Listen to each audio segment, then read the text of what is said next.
ഈ പ്രപഞ്ചം അതിവിശാലമാണ്. മനുഷ്യ മനസ്സിന് ഉൾക്കൊള്ളാൻ കഴിയുന്നതിലേറെ വിശാലം. ആകാശത്തെ നക്ഷത്രങ്ങളെ നോക്കി അതിൻ്റെ വിസ്തൃതിയെക്കുറിച്ച് ഭാവന കണ്ടു തുടങ്ങിയ മനുഷ്യൻ ഇന്ന് ശാസ്ത്ര സങ്കേതങ്ങളിലൂടെ കൂടുതൽ വ്യക്തമായ ചിത്രങ്ങൾ രൂപകൽപ്പന ചെയ്തുകൊണ്ടിരിക്കുന്നു. ശാസ്ത്രം കൂടുതൽ വികസിക്കുന്നതിനനുസരിച്ച് മനുഷ്യ സമൂഹത്തിന് ലഭിക്കുന്ന തിരിച്ചറിവുകൾ പ്രപഞ്ചത്തോളം തന്നെ വിശാലമാണ്.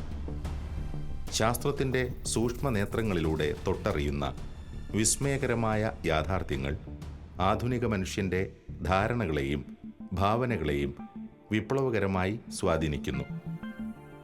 വിശാലത എന്ന പദത്തിന് പോലും അർത്ഥതലങ്ങൾ പലതുണ്ട് എന്ന് ഇന്ന് നാം തിരിച്ചറിയുന്നു. ആ തിരിച്ചറിവുകൾ നമ്മെ ആഴമുള്ള ചിന്തകളിലേക്ക് നയിക്കുന്നു.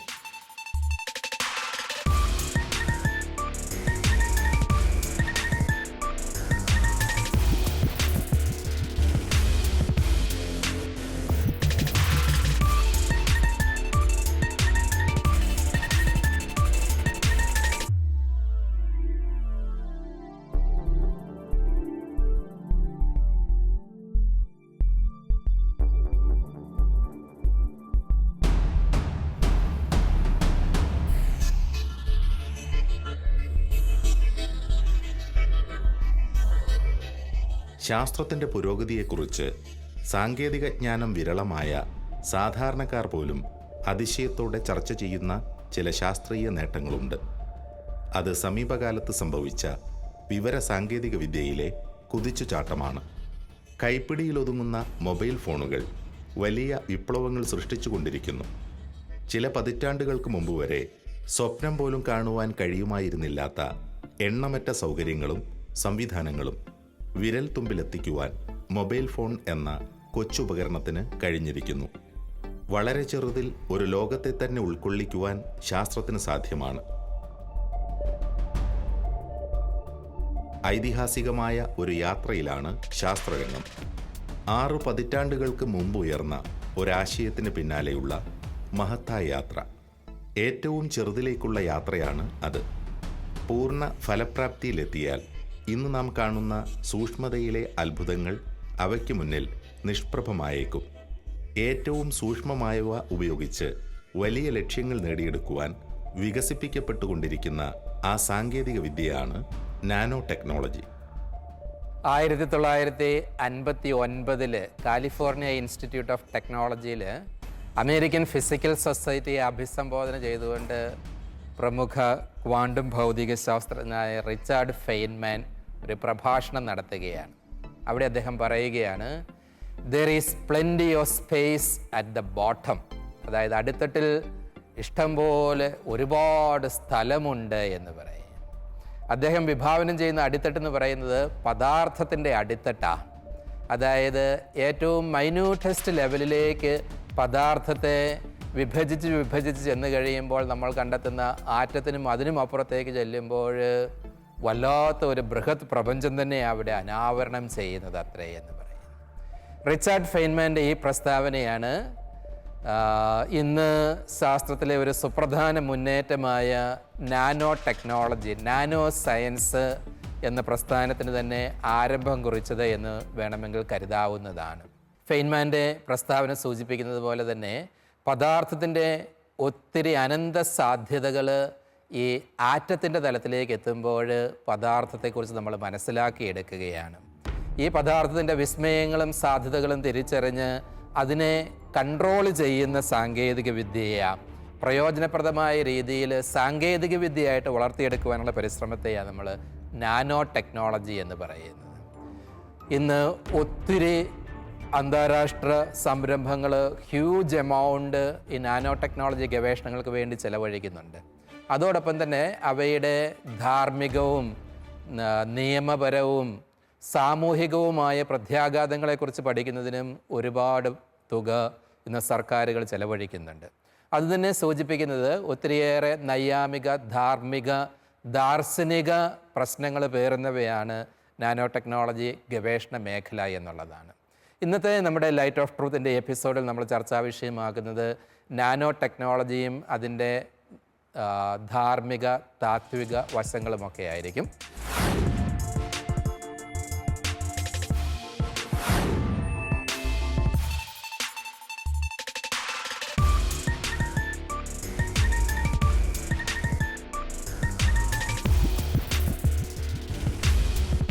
1959 റിച്ചാർഡ് ഫെയ്ൻമാൻ എന്ന ശാസ്ത്രജ്ഞൻ നടത്തിയ ചരിത്രപരമായ പ്രഭാഷണത്തിലാണ് ആദ്യമായി നാനോ ടെക്നോളജി എന്ന ആശയം അവതരിപ്പിക്കപ്പെട്ടത്. 1974 ജപ്പാനിലെ ടോക്കിയോ സയൻസ് യൂണിവേഴ്സിറ്റി അധ്യാപകനായിരുന്ന പ്രൊഫസർ നോറിയോ താനിഗുച്ചി ആണ് നാനോ ടെക്നോളജി എന്ന പദം ആദ്യമായി ഉപയോഗിച്ചത്. 1984 എറിക് ഡ്രക്സ്ലർ മോളിക്കുലർ നാനോ ടെക്നോളജിയുടെ വിവിധ വശങ്ങളെക്കുറിച്ച് പ്രസിദ്ധപ്പെടുത്തിയ ഒരു പ്രബന്ധം നാനോ ടെക്നോളജിയുടെ പിന്നീടുള്ള വളർച്ചയെ നിർണായകമായി സ്വാധീനിച്ചു.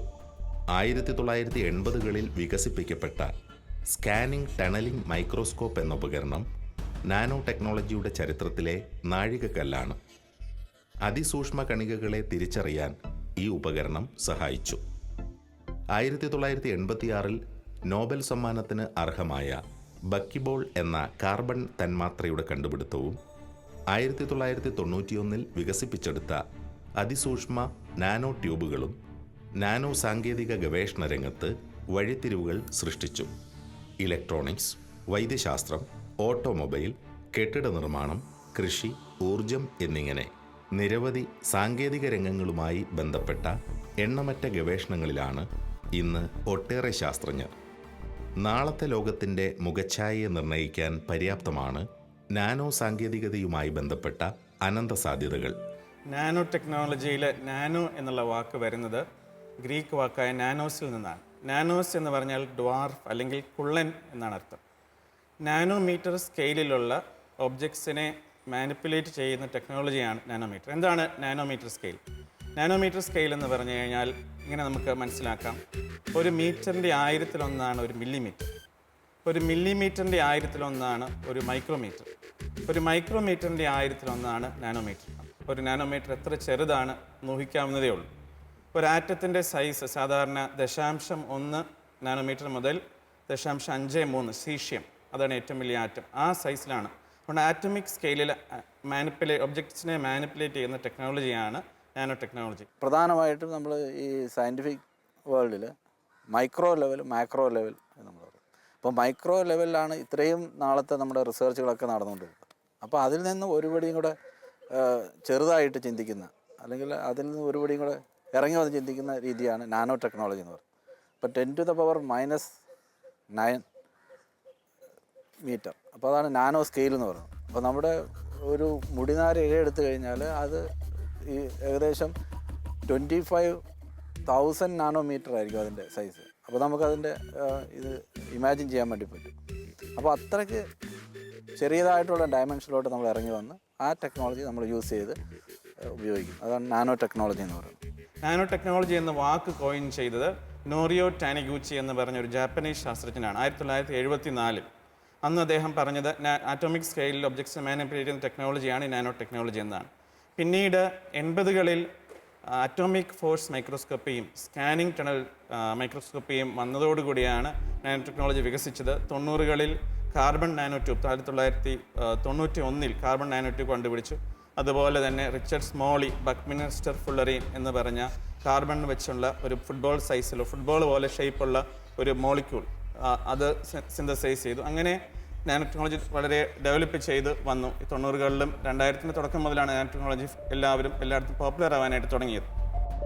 ഇന്ന് ശാസ്ത്രലോകവും ആധുനിക മനുഷ്യ സമൂഹവും ഏറ്റവുമധികം പ്രതീക്ഷയോടെയും ആകാംക്ഷയോടെയും ഉറ്റുനോക്കുന്ന ഒരു സാങ്കേതിക രംഗമാണ് നാനോ ടെക്നോളജിയുടേത്. 6 പതിറ്റാണ്ടുകൾ നീണ്ട ഗവേഷണങ്ങൾക്കൊടുവിൽ ഇന്ന് നിരവധി ശാസ്ത്രജ്ഞർ വ്യക്തമായ അനവധി നേട്ടങ്ങൾ കരസ്ഥമാക്കി കഴിഞ്ഞിരിക്കുന്നു. പൂർണ്ണമായ അർത്ഥത്തിൽ നാനോ ടെക്നോളജി മുന്നിൽ കണ്ട വലിയ ലക്ഷ്യങ്ങൾ പൊതുസമൂഹത്തിന് കൈപ്പിടിയിൽ ഒതുക്കാനായിട്ടില്ല എങ്കിലും നാനോ സാങ്കേതിക വിദ്യയുടെ പിന്തുണയോടെ എടുത്തു പറയത്തക്കതായ ചില നേട്ടങ്ങൾ ഇലക്ട്രോണിക്സ് ഉൾപ്പെടെയുള്ള വിവിധ ശാസ്ത്രശാഖകൾ ആർജിച്ചു കഴിഞ്ഞിരിക്കുന്നു. കഴിഞ്ഞ കാലങ്ങളിൽ നിരവധി ശാസ്ത്രജ്ഞർ സ്വപ്നം കണ്ട ഒട്ടേറെ വലിയ നേട്ടങ്ങൾ സാധ്യമാണ് എന്ന പൂർണ്ണ ആത്മവിശ്വാസത്തിലാണ് നാനോ സാങ്കേതിക വിദഗ്ധർ തങ്ങളുടെ ഗവേഷണങ്ങളിൽ മുന്നേറുന്നത്. റിച്ചർഡ് ഫെയ്ൻമാൻ ആണ് നാനോ ടെക്നോളജിയുടെ ഒരു ഫാദർ എന്ന് വേണം പറയാം. കാരണം 1959 അദ്ദേഹം ഒരു നാനോ ടെക്നോളജി എൻവിഷൻ ചെയ്തു. പല ചലഞ്ചസും അദ്ദേഹം അന്ന് മുന്നോട്ട് വെച്ചു. അതിലൊരു ചലഞ്ചാണ് ഒരു പിന്നിൻ്റെ മുകളിൽ 24 വോളിയമുള്ള എൻസൈക്ലോപീഡിയ ബ്രിട്ടാനിക്ക എഴുതാൻ പറ്റുമോ എന്നുള്ള ചോദ്യം അദ്ദേഹം ഒരു $1000 ചലഞ്ചായിട്ട് വെച്ചു. കൂടാതെ ഒരു ഇഞ്ചിൻ്റെ 1/64 ഓഫ് ആൻ ഇഞ്ച് സൈസിലൊരു മോട്ടർ ഉണ്ടാക്കാൻ പറ്റുമോ, അതൊരു ചലഞ്ച് വെച്ചു. അതുപോലെ പല ചലഞ്ചുകൾ അദ്ദേഹം അന്ന് പ്രപ്പോസ് ചെയ്ത് പിന്നീട് പിൽക്കാലത്ത് ഇത് ഓരോരോ ചലഞ്ചുകളും എല്ലാവരും അത് പൂർത്തിയാക്കി സമ്മാനം മേടിച്ചെടുക്കുകയുണ്ടായി. നമുക്ക് പരിചിതമായ പദാർത്ഥങ്ങളിൽ പലതിൻ്റെയും അടിസ്ഥാന കണങ്ങൾ ഒന്നു തന്നെയാണെങ്കിലും ആറ്റങ്ങളുടെ ഘടനയിലും വിന്യാസത്തിലുമുള്ള മാറ്റങ്ങൾ അവയെ വ്യത്യസ്തമാക്കുന്നു. അടിസ്ഥാന കണങ്ങളുടെ ഘടനയിൽ മാറ്റം വരുത്തിയാൽ വസ്തുക്കളുടെ സ്വഭാവത്തിലും മാറ്റം വരുത്താം എന്നുള്ളതാണ് നാനോ ടെക്നോളജിയുടെ അടിസ്ഥാന തത്വങ്ങളിലൊന്ന്. ഇത്തരത്തിൽ ഏറ്റവും ചെറിയ ഘടകങ്ങളെ പുതിയ രീതിയിൽ സംയോജിപ്പിച്ച് ആവശ്യമായ ഗുണങ്ങളുള്ള പുതിയ പദാർത്ഥത്തെ ഉണ്ടാക്കുകയും സൂക്ഷ്മമായി ഉപയോഗിക്കുകയുമാണ് നാനോ ടെക്നോളജി ചെയ്യുന്നത്. നാനോ സ്കെയിലിൽ രൂപകൽപ്പന ചെയ്യപ്പെടുന്ന ഒരു ഉപകരണം അവിശ്വസനീയമാം വിധം അതിസൂക്ഷ്മമായിരിക്കും. മാത്രമല്ല, ഒട്ടേറെ സവിശേഷ ഗുണങ്ങൾ ഇവയ്ക്കുണ്ടായിരിക്കും. ഇലക്ട്രോണിക്സ് സാങ്കേതികവിദ്യയിൽ ഇക്കാലത്ത് സംഭവിച്ചുകൊണ്ടിരിക്കുന്ന മാറ്റങ്ങൾ നാനോ ടെക്നോളജി ലക്ഷ്യം വയ്ക്കുന്ന വലിയ നേട്ടങ്ങൾക്ക് മാതൃകയായി കാണാവുന്നതാണ്. ഇപ്പോൾ നമുക്ക് ഒരു ചിപ്പ് സൈസ് കുറയ്ക്കാൻ സാധിക്കുമെങ്കിൽ അതിൽ നിന്ന് നമുക്ക് പല ഫങ്ഷൻസ് ഒരു മൊബൈൽ ഫോൺ നമുക്ക് കിട്ടും. ഉദാഹരണത്തിന് മൊബൈൽ ഫോണായിട്ട് ഉപയോഗിക്കാം, GPS ആയിട്ട് ഉപയോഗിക്കാം, വീഡിയോ പ്ലെയറായിട്ട് ഉപയോഗിക്കാം, മ്യൂസിക് പ്ലെയറായിട്ട് ഉപയോഗിക്കാം. അങ്ങനെ ഒത്തിരിയേറെ ഫങ്ഷൻസ്, അല്ലെങ്കിൽ ഒരു വാച്ച് ഹാർട്ട് റേറ്റ് മെഷർ ചെയ്യാൻ ഉപയോഗിക്കാം. പല ഫങ്ഷൻസ് സൈസ് കുറയ്ക്കുമ്പം ഒരു ഡിവൈസിൽ നമുക്ക് ഉണ്ടാക്കാം. അതാണ് അഡ്വാൻറ്റേജ്. രണ്ടാമത്തെ അഡ്വാൻറ്റേജ് എന്തെന്ന് പറഞ്ഞു കഴിഞ്ഞാൽ ലെസ് മെറ്റീരിയൽ. കുറച്ച് മെറ്റീരിയൽ വെച്ച് നമുക്ക് കൂടുതൽ ചെയ്യാം. ഒരു ഉദാഹരണം പറഞ്ഞാൽ ഒരു ട്രാൻസിസ്റ്റർ 100 സൈസ് കുറച്ചാൽ, അതായത് മോളിക്കുലർ ഇലക്ട്രോണിക്സിലേക്ക് വരുമ്പോൾ ഇപ്പോഴത്തെ ട്രാൻസിസ്റ്ററിനേക്കാളും 100 സൈസിലൊരു ട്രാൻസിസ്റ്റർ ഉണ്ടാക്കാം. അങ്ങനെ വരുമ്പം 100 × 1 മില്യൺ ട്രാൻസിസ്റ്റേഴ്സ് അതേ വോളിയത്തിൽ കൂടുതൽ പറ്റും. അപ്പോൾ അതനുസരിച്ച് കമ്പ്യൂട്ടേഷൻ കൂടുതൽ ചെയ്യാനായിട്ട് സാധിക്കും. അതുകൊണ്ട് ലെസ് മെറ്റീരിയൽ ഒന്നാമത്തെ അഡ്വാൻറ്റേജ്. രണ്ടാമത്തെ അഡ്വാൻറ്റേജ് നാനോ ടെക്നോളജി എന്ന് ചോദിച്ചു കഴിഞ്ഞാൽ ക്വിക്കറായിട്ട് ഫാസ്റ്ററായിട്ട് കാര്യങ്ങൾ ചെയ്യാം. ഒരു ഉദാഹരണം പറഞ്ഞാൽ ഒരു സെക്കൻഡിൽ 10 വെൽഡ് ഓപ്പറേഷൻസ് ഒരു റോബോട്ട് ചെയ്യുമെങ്കിൽ ഒരു സെക്കൻഡിൽ മില്യൺ കെമിക്കൽ ഓപ്പറേഷൻസ് ഒരു എൻസൈം മോളിക്കുലർ സ്കെയിലിൽ ഒരു എൻസൈം ചെയ്യും. അപ്പോൾ അതുകൊണ്ട് ക്വിക്കറായിട്ട് പല കാര്യങ്ങളും ഫാസ്റ്ററായിട്ട് ചെയ്യാനായിട്ട് നാനോ സ്കെയിലിൽ പറ്റും. മൂന്നാമതായിട്ട് നാനോ സ്കെയിലിൽ അതിൻ്റെ മാസ് കുറവായതുകൊണ്ട് വൈബ്രേഷൻസ് കുറവാണ്. അപ്പോൾ അതുകൊണ്ട് പുറമേയുള്ള എക്സ്റ്റേണൽ വൈബ്രേഷൻസ് ഒന്നും ഇതിനെ അത്രയും ബാധിക്കുകയില്ല നാനോ സ്കെയിൽ ഒബ്ജക്ട്സിനെ. അപ്പോൾ അതുകൊണ്ട് ഗുണം എന്താണെന്ന് ചോദിച്ചാൽ പ്രിസൈസ് മെഷർമെൻറ്റ്സ് പറ്റും, പ്രിസിഷനായിട്ട് നമുക്ക് ഉണ്ടാക്കാനായിട്ട് സാധിക്കും. ഇതാണ് നാനോ ടെക്നോളജി കൊണ്ടുള്ള അഡ്വാൻറ്റേജ്. മെഡിക്കൽ രംഗത്തും ജൈവസാങ്കേതിക രംഗത്തും ഊർജ മേഖലയിലും ഇലക്ട്രോണിക്സ് രംഗത്തും കാർഷിക മേഖലയിലും തുടങ്ങി വ്യത്യസ്തങ്ങളായ സാങ്കേതിക രംഗങ്ങളിൽ ഇതിനകം ഇടപെടുവാൻ നാനോ ടെക്നോളജിക്ക് കഴിഞ്ഞിട്ടുണ്ട്. ഏതെങ്കിലും ഒരു സാങ്കേതിക രംഗവുമായി മാത്രം ബന്ധപ്പെട്ടതല്ല നാനോ ടെക്നോളജി. ഇന്ന് ശാസ്ത്രം ഇടപെടുന്ന ഒട്ടുമിക്ക എല്ലാ സാങ്കേതിക മേഖലകളുമായും ഒരുപോലെ ബന്ധപ്പെടാൻ ശേഷിയുള്ള നൂതനമായ ഇൻ്റർഫേസാണ് അത്. ഇതൊരു ബോർഡർ സയൻസ് ടെക്നോളജിയാണ്. ഈ ടെക്നോളജി മറ്റുള്ള പല ടെക്നോളജിയിൽ നിന്നും കാര്യങ്ങൾ ഏറ്റുവാങ്ങി മുൻപോട്ട് പോവുകയാണ്. ഈ മൾട്ടി ഡയമെൻഷനാലിറ്റി അല്ലെങ്കിൽ ബോർഡർ ടെക്നോളജിയാണ് എന്ന് കാണുന്നവരും പറയുന്നു. നാനോ ടെക്നോളജി ഇമ്പോർട്ടൻ്റ് ആണ്. അത് നമുക്ക് പലതരത്തിലുള്ള ഇൻസൈറ്റ്സുകൾ പങ്ക് വെച്ച് തരുന്നു. ഫിലോസഫിക്കലുമായിട്ടും സയൻറ്റിഫിക് ലെവലിലും ആയിട്ടും പല സയൻറ്റിസ്റ്റും ഇപ്പോൾ പറയുന്നത് ഇതെല്ലാം കൂടെ ഒന്നിച്ച് ചേർന്ന് ഒരു പുതിയ തരത്തിലുള്ള സയൻസ് തന്നെ വരുന്നുവെന്നാണ്. അവരുടെ ടേം ഇതാണ് NBIC convergence. That is the coming together convergence of nano technology, I for information technology, B for biotechnology, C for cognitive science. അപ്പോൾ ഈ 5 അതിലും കൂടുതൽ ടെക്നോളജി കൺവേർജ് ആയി ചെയ്തു വരുമ്പോൾ ഒരു റെവല്യൂഷണറി വേൾഡാണ് നമ്മൾ ഒരു 20 അല്ല എങ്കിൽ 30 വർഷം കൊണ്ട് നമുക്ക് ഇമാജിൻ ചെയ്യാൻ പറ്റുന്നത്. ആ റെവല്യൂഷണറി വേൾഡ് ഉദാഹരണമായിട്ട് നമ്മുടെ വെർച്വൽ വേൾഡ് പോലെയോ നമ്മളുടെ ഇമാജിനറി വേൾഡ് പോലെയോ ഒരു പുതിയ തരത്തിലുള്ള എക്സ്പീരിയൻസ് മനുഷ്യർക്ക് മനുഷ്യർക്ക് തരുന്നു. വിവിധ സാങ്കേതിക വിദ്യകളുടെ സാധ്യതകളെയും പ്രായോഗികതയെയും പരിമിതികൾക്കപ്പുറത്തേക്ക് നയിക്കാൻ പര്യാപ്തമാണ് നാനോ ടെക്നോളജി. ആധുനിക ശാസ്ത്രത്തിന് മുമ്പിൽ വരും നാളുകളിൽ ഈ സാങ്കേതിക വിദ്യയുടെ സാധ്യതകൾ അനന്തമായി മാറിയേക്കും. വിവരസാങ്കേതിക വിദ്യയെയും ഇലക്ട്രോണിക് ഉപകരണങ്ങളുടെ സാധ്യതകളെയും പ്രവചനങ്ങൾക്കപ്പുറത്തേക്ക് എത്തിക്കുവാൻ നാനോ ടെക്നോളജിക്ക് കഴിഞ്ഞേക്കും. എന്നാൽ പൊതുസമൂഹത്തിൻ്റെ കൈപ്പിടിയിൽ ഒതുങ്ങും വിധം ഈ സാങ്കേതിക വിദ്യ വളർന്നു കഴിഞ്ഞാൽ ഗുണഫലങ്ങൾ പോലെ തന്നെ പാർശ്വഫലങ്ങളും അതിനുണ്ടായിരിക്കാനുള്ള സാധ്യതയെയും നാം ഗൗരവത്തോടെ കാണേണ്ടതുണ്ട്. ഇതിന് ഇത് മൾട്ടി പർപ്പസാണ്, മൾട്ടി യൂസാണ് ഇതിനുള്ളത്. ഞാൻ അതിനെപ്പറ്റി മൾട്ടിപ്ലയർ ഇഫക്റ്റ് എന്ന് വേണേൽ പറയാം. ഇതിൻ്റെ മൾട്ടിപ്ലയർ ഇഫക്റ്റ് വളരെ വളരെ വിസ്തൃതമാണ്. കാരണം ചെറിയ സാധനമായതുകൊണ്ട് ഇത് എവിടെ വേണേലും ഉപയോഗിക്കാം, എന്തിനു വേണേലും ഉപയോഗിക്കാം. അതൊരു വിധത്തിൽ പറഞ്ഞാൽ വളരെ വളരെ നല്ല കാര്യമാണ്. അതേസമയം ഇതിന് പ്രശ്നങ്ങളും ഉണ്ടാവും. എല്ലായിടത്തും ഉപയോഗിക്കാം, എവിടെ വേണേലും ഉപയോഗിക്കാം, ആരെയും കാണാതെ ഉപയോഗിക്കാം. ചെറുതായതുകൊണ്ട് ആരെയും കാണാതെ ഉപയോഗിക്കാം. അപ്പോൾ അവിടെയാണ് ഈ പ്രശ്നങ്ങൾ വരിക. ഇതൊരു ഡബിൾ എഡ്ജ്ഡ് സോഡ് പോലെയാണ്, അങ്ങോട്ടും കട്ട് ചെയ്യും ഇങ്ങോട്ടും കട്ട് ചെയ്യും. അപ്പം അതുകൊണ്ടാണ് ഇതിനെപ്പറ്റി വളരെയധികം നമ്മൾ സൂക്ഷിക്കേണ്ടതായിട്ടുള്ളത്.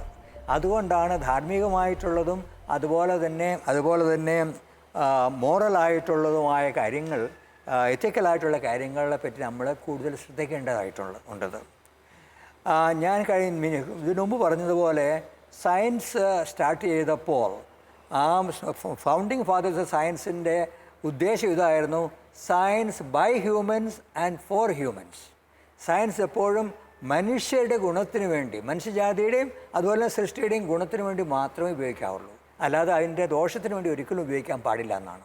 അതൊരു പ്രധാനപ്പെട്ട ഒരു പ്രധാന ഉദ്ദേശമായിരുന്നു അവരല്ലാതെ അവരെല്ലാവരും നല്ല മനുഷ്യരായിരുന്നു. ഈ സയൻസ് സ്റ്റാർട്ട് ചെയ്ത എല്ലാവരും റിലീജിയസ് മൈൻഡഡ് ആൾക്കാരായിരുന്നു, ജനറസ് ആയിട്ടുള്ള ആൾക്കാരായിരുന്നു. ആ സംഗതി നമ്മൾ ഒരിക്കലും മറക്കാൻ പാടില്ല. നാനോ ടെക്നോളജി ആയിക്കോട്ടെ, ന്യൂക്ലിയർ ടെക്നോളജി ആയിക്കോട്ടെ, ഏത് ടെക്നോളജി ആയിക്കോട്ടെ, അതിന് നമുക്ക് മറക്കാൻ പാടില്ല. നാനോ ടെക്നോളജി സംബന്ധമായ ഗവേഷണങ്ങൾ മുന്നോട്ട് വയ്ക്കുന്ന ആശയങ്ങൾ ഏറെ പുതുമയുള്ളതും വിപ്ലവകരവുമാണ്. ഈ രംഗത്ത് സജീവമായ ശാസ്ത്രജ്ഞരുടെയും ശാസ്ത്ര നിരീക്ഷകരുടെയും പ്രതീക്ഷകളനുസരിച്ച് ഇതുവരെ മനുഷ്യന് ഇടപെടാൻ കഴിയാതിരുന്ന നിരവധി സങ്കീർണ മേഖലകളിലേക്ക് കടന്നു ചെല്ലുവാനും ജീവനും ജീവികളുമായി ബന്ധപ്പെട്ട സൂക്ഷ്മതലങ്ങളിൽ ഇടപെടുവാനും ശാസ്ത്രത്തിന് സാധിച്ചേക്കും. ആരോഗ്യരംഗത്തെയും ജീവശാസ്ത്ര രംഗത്തെയും ഇടപെടലുകളിലൂടെ മറ്റൊരു മനുഷ്യനെ തന്നെ സൃഷ്ടിക്കുവാൻ ഒരുപക്ഷെ ശാസ്ത്രത്തിന് കഴിഞ്ഞേക്കും. അതോടൊപ്പം മാനവരാശിക്ക് തന്നെ ദോഷകരമായേക്കാവുന്ന വിധത്തിൽ ഈ സാങ്കേതിക വിദ്യ പരിണമിക്കാനുള്ള സാധ്യതയും ചിന്തകർ തള്ളിക്കളയുന്നില്ല. ഇങ്ങനത്തെ ടെക്നോളജി, ഇങ്ങനത്തെ സയൻസ് മനുഷ്യനെ തന്നെ ഒരു പുതിയ തരത്തിലുള്ള ജീവിയാക്കി മാറ്റുവാൻ പറ്റും. അതുപോലെ തന്നെ നമ്മൾ കെയർഫുൾ ആയിരുന്നില്ല എങ്കിൽ ഇതുപോലത്തെ ഈ കൺവേർജൻസ് ടെക്നോളജി നമ്മളെ തന്നെ ഇല്ലാതെയാക്കുവാനുള്ള സാഹചര്യവും ഉണ്ടാക്കി തരാം. അതായത് either it can enhance us totally or it can put an end to human life. ആ ചലഞ്ചും ആ റിസ്ക്കും ഈ നാനോ ടെക്നോളജിയും അതിലൂടെ കണക്ട് ചെയ്തിരുന്ന NBSC കൺവേർജൻസും നമ്മൾക്ക് തരുന്നുണ്ട്. അത് കാരണം നമ്മളത് കെയർഫുള്ളായിട്ട് മുൻപോട്ട് പോകണം, with caution, with respect and with reverence for life and for material world. ഗുണഫലങ്ങൾക്ക് ആനുപാതികമായി വലിയ ദോഷഫലങ്ങൾക്കും നാനോ ടെക്നോളജിയുമായി ബന്ധപ്പെട്ട ഗവേഷണങ്ങൾ വഴിവെച്ചേക്കാം എന്ന ആശങ്ക അടിസ്ഥാനരഹിതമല്ല. മാറിവരുന്ന ടെക്നോളജികളും അതുമായി ബന്ധപ്പെട്ട ഗവേഷണങ്ങളും ഇതിനകം പരിസ്ഥിതിക്കും മനുഷ്യനും മാരകമായ മലിനീകരണങ്ങൾക്ക് ഇടയാക്കിയിട്ടുള്ള പശ്ചാത്തലത്തിൽ നാനോ ടെക്നോളജി സംബന്ധമായ ഗവേഷണങ്ങളും ഈ സാങ്കേതിക വിദ്യയുടെ അശ്രദ്ധമായ ഉപയോഗവും പരിസ്ഥിതിക്കും ജീവജാലങ്ങൾക്കും ദോഷകരമായേക്കും എന്നുള്ളത് ഇതിനകം ചില പഠനങ്ങൾ വെളിപ്പെടുത്തിയിട്ടുണ്ട്. എൻവയോൺമെൻറ്റൽ ഇഷ്യൂസ് ഉണ്ട്, അത് ഓൾറെഡി ചില സ്റ്റഡീസ് വന്നിട്ടുണ്ട്. ഒന്ന്, ഈ ബക്ക്മിനിസ്റ്റർ ഫുള്ളറിൻ അല്ലെങ്കിൽ കാർബൺ നാനോ ട്യൂബ്സ് പോലെയുള്ള മെറ്റീരിയൽ ചില തരം മീനുകൾക്ക് ശരീരത്തിനുള്ളിൽ കയറിയപ്പോൾ ബ്രെയിൻ ഡാമേജ് ഉണ്ടാക്കിയതായിട്ട് സ്റ്റഡീസ് വന്നു കഴിഞ്ഞിട്ടുണ്ട്. എക്സ്പെരിമെൻറ്റ് ചെയ്തപ്പോൾ ബ്രെയിൻ ഡാമേജ് ഉണ്ടാക്കുന്നുണ്ട്. ഇത് ശരീരത്തിൽ ഇങ്ങനത്തെയുള്ള നാനോ പാർട്ടിക്കിൾസ് ഇൻഹലേഷൻ വരെ വരാം, മറ്റു രീതിയിലും വരാം. ഇത് ഉള്ളിൽ കയറിയാൽ എന്താകും എന്നതിനെപ്പറ്റി ഉറപ്പൊന്നും ഇപ്പോഴില്ല. പല പുതിയ ടെക്നോളജികൾ വരുന്നുണ്ട്. ശരീരത്തിന് ഹാനികരമാകുമോ ഇങ്ങനെയുള്ള നാനോ പാർട്ടിക്കിൾസ് ശരീരത്തിനുള്ളിൽ കയറിയത് തൊലിക്കുള്ളിൽ കൂടി ചിലപ്പോൾ കയറാം. അത്രയും ചെറുതായതുകൊണ്ട് സ്കിന്നിനകത്തൂടെ കയറാം. അപ്പം അങ്ങനെ ഉണ്ടാകാവുന്ന ഹെൽത്ത് എഫക്ട്സ് 1, 2 എൻവയോൺമെൻറ്റൽ എഫക്ട്സ്, അതിനെപ്പറ്റി സ്റ്റഡി നടത്തേണ്ടതുണ്ട്. ചില സ്റ്റഡികളൊക്കെ ഉണ്ട്.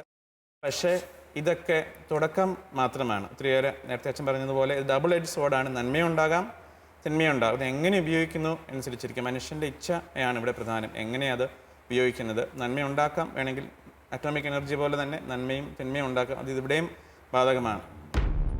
ശാസ്ത്രീയ നിരീക്ഷണങ്ങളും ഗവേഷണങ്ങളും മാനവരാശിക്ക് നൽകുന്ന തിരിച്ചറിവുകൾ വലുതാണ്. 6 പതിറ്റാണ്ടുകൾക്ക് മുമ്പ് റിച്ചാർഡ് ഫെയ്ൻമാൻ മുന്നോട്ട് വെച്ച ഒരാശയം ഇന്നും പൂർണ്ണമായ അറിവായി മാറിയിട്ടില്ല. അതിസൂക്ഷ്മ കണികകളുടെ ലോകത്തേക്കുള്ള ഒരു വാതിലാണ് നാനോ ടെക്നോളജി. അതുമായി ബന്ധപ്പെട്ട കണ്ടെത്തലുകൾ നമുക്ക് നൽകുന്നത് സൂക്ഷ്മലോകത്തിൻ്റെ അനന്ത സാധ്യതകളെയും വിശാലതയെയും കുറിച്ചുള്ള ബോധ്യങ്ങളാണ്. പ്രകൃതിയുടെ ഓരോ സാങ്കേതിക വിദ്യയും വിരൽ ചൂണ്ടുന്നത് നമ്മൾ ശാസ്ത്രത്തിന് കണ്ടുപിടിക്കുന്ന എല്ലാ സാങ്കേതികതകളും ആത്യന്തികമായിട്ട് വിരൽ ചൂണ്ടുന്നത് പ്രകൃതിയുടെ തന്നെ ഡീപ്പ് ടെക്നോളജിയിലേക്കാണ്. Every technology is a gateway into the deep technology of nature എന്ന് പറയുന്നത്. പ്രകൃതി തന്നെ അഗാധമായ ഒരു സാങ്കേതിക വിദ്യയാണ്. ആ രീതിയിൽ നാനോ ടെക്നോളജിയുടെ ഈ അഗാധമാനങ്ങളെ മനസ്സിലാക്കുമ്പോഴാണ് നമ്മൾ സൃഷ്ടാവിൻ്റെ വിസ്മയങ്ങളെ പറ്റിയൊക്കെ തിരിച്ചറിയുന്നത്. നമ്മൾ പലപ്പോഴും പുതിയ കണ്ടുപിടുത്തങ്ങൾ നടത്തുന്ന ശാസ്ത്രജ്ഞന്മാരെ നൊബേൽ പ്രൈസ് ഒക്കെ കൊടുത്ത് അംഗീകരിക്കും. പക്ഷേ അവിടെയും നമ്മൾ കാണാതെ പോകുന്നത് ഈ പ്രകൃതിയുടെ അഗാധ തൃഷ്ണയാണ്, അഗാധ പ്രജ്ഞയാണ്. ഈ പ്രകൃതിയുടെ സാങ്കേതിക വിദ്യയിൽ അനാവരണം ചെയ്യുന്നത് അതിൻ്റെ സൃഷ്ടാവിൻ്റെ തന്നെ അതിബുദ്ധിയോ അതിപ്രജ്ഞയോ ഒക്കെയാണ് എന്ന് നമുക്ക് ദാർശനികമായ ഒരു നിഗമനത്തിൽ എത്തിച്ചേരുന്നതിൽ തെറ്റില്ല എന്ന് തോന്നുകയാണ്. ആ രീതിയിൽ നാനോ ടെക്നോളജിയും വിരൽ ചൂണ്ടുന്നത് ആത്യന്തികമായിട്ട് പ്രകൃതിയിൽ സന്നിഹിതമായിരിക്കുന്ന അതിബുദ്ധിയുടെ സാന്നിധ്യം തന്നെയാണ്, അതിൻ്റെ അപരിമേയത്വവും അനന്തതയും തന്നെയാണ് എന്ന് ചിന്തിക്കേണ്ടതാണ് എന്ന് തോന്നുന്നു.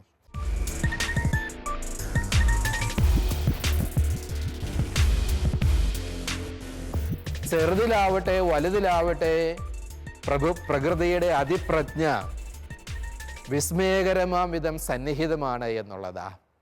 Every particle of dust therefore is burning with the fire of God, ഷർദാൻ്റെ ലാംഗ്വേജ് ഉപയോഗിച്ച് പറഞ്ഞു കഴിഞ്ഞാൽ അത്തരത്തിലുള്ള ദാർശനികവും ദൈവശാസ്ത്രപരവുമായ ആഴമേറിയ ദർശനങ്ങളുടെ ആകാശങ്ങളും ഒരുപോലെ തന്നെ ശാസ്ത്രം നമ്മുടെ മുന്നിൽ അനാവരണം ചെയ്യുന്ന നാനോ ടെക്നോളജിയെ പറ്റിയുള്ള കാഴ്ചപ്പാടുകളിൽ അന്തർലീനമാണ് എന്നുള്ളത് നമ്മൾ മനസ്സിലാക്കേണ്ടിയിരിക്കുന്നു. പ്രകൃതിയിൽ മനുഷ്യൻ തിരിച്ചറിയുന്ന സാധ്യതകൾ സൃഷ്ടിയുടെ മഹനീയതയിലേക്ക് അനന്തമായി നീളുന്ന വാതിലാണ്. സാങ്കേതിക രംഗത്തെ വളർച്ചയേക്കാൾ ഉപരിയാണ് ഇത്തരം തിരിച്ചറിവുകൾ. ഒരേ സമയം ഭൗതികമായും ബൗദ്ധികമായും ആത്മീയമായും നമ്മെ വളർത്താൻ പര്യാപ്തമാണ് ഈ സാങ്കേതിക വിദ്യകളും ശാസ്ത്രീയ നേട്ടങ്ങളും. ശാസ്ത്രത്തിൻ്റെ കണ്ടെത്തലുകളിലൂടെയുള്ള നമ്മുടെ യാത്ര തുടരുന്നു. ലൈറ്റ് ഓഫ് ട്രൂത്ത് എന്ന ഈ ശാസ്ത്ര മതസംവാദ പരമ്പരയുടെ കഴിഞ്ഞ എപ്പിസോഡുകൾ യൂട്യൂബിൽ ലഭ്യമാണ്. ഈ ഡോക്യുമെൻ്ററി പരമ്പരയെക്കുറിച്ചുള്ള നിങ്ങളുടെ വിലയേറിയ അഭിപ്രായങ്ങളും നിർദ്ദേശങ്ങളും വാട്സപ്പ് വഴി ഞങ്ങളെ അറിയിക്കാവുന്നതാണ്. WhatsApp number 9745901960.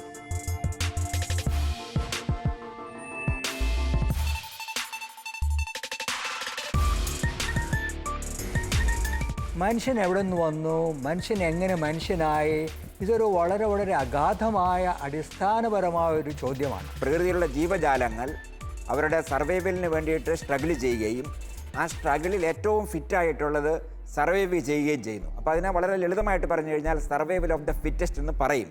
Andrew Dixon white എന്ന ചിന്തകൻ പറയുന്നത് പരിണാമ സിദ്ധാന്തത്തിൻ്റെ കാഴ്ചപ്പാടിൽ നോക്കിയാൽ മതവിശ്വാസത്തെ സംബന്ധിച്ചിടത്തോളം ഒരു ഉറുമ്പിൻ കൂട്ടത്തിലേക്ക് വലിയൊരു കലപ്പയുമായിട്ട് ചെന്ന് കഴിഞ്ഞാൽ അതെങ്ങനെയിരിക്കും, അതുപോലെയുള്ള ഒരു ദ്രോഹമാ പരിണാമ സിദ്ധാന്തം വിശ്വാസത്തിന് കൊണ്ടുവന്നിരിക്കുന്നത് എന്ന. അദ്ദേഹത്തെ പറ്റി പലരും പറയുന്ന ഒരു നിരീശ്വരവാദിയാണ്. എന്നാൽ ഡാർവിൻ ജനിച്ചത് തന്നെ ദൈവവിശ്വാസമുള്ള ഒരു കുടുംബത്തിലാണ്. അദ്ദേഹം കേംബ്രിഡ്ജിൽ പഠനത്തിനായിട്ട് പോകുന്നത് തന്നെ ഒരു വൈദികനാകണം എന്നൊരു ആഗ്രഹത്തോടു കൂടെ തന്നെയാണ്.